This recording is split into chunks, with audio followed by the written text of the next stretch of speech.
алаштың алыбы, арқаның арда болмас азаматы, баянның бағлан болмас биік тұлғасы, ертістің екпініндей елек болмас Жүсіпбек Аймауытов.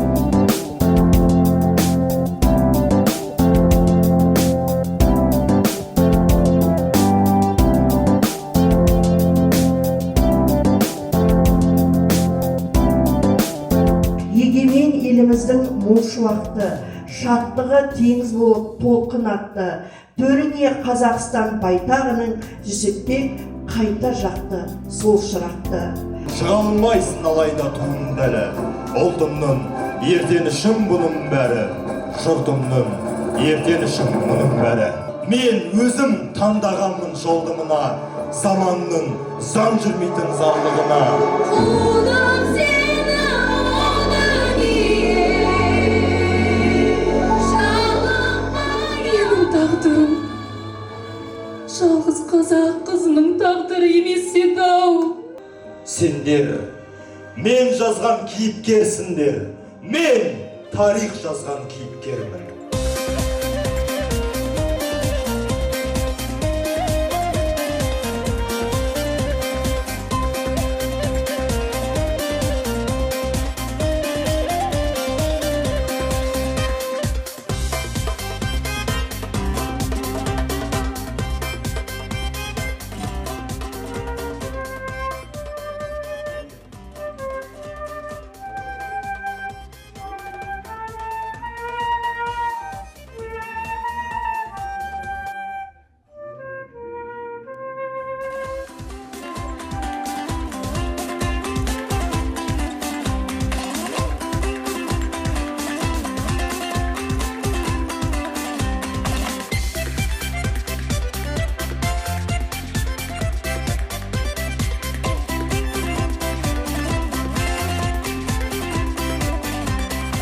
Тәрбиесіз берілген білім адамзаттың қас жауы дейді. Тәрбиені ең бірінші орынға қоюымыз керекпіз. Сіздерге тек қана шығармашылық табыс тілеймін. Алдыңғы қатарда көріне беріңіздер.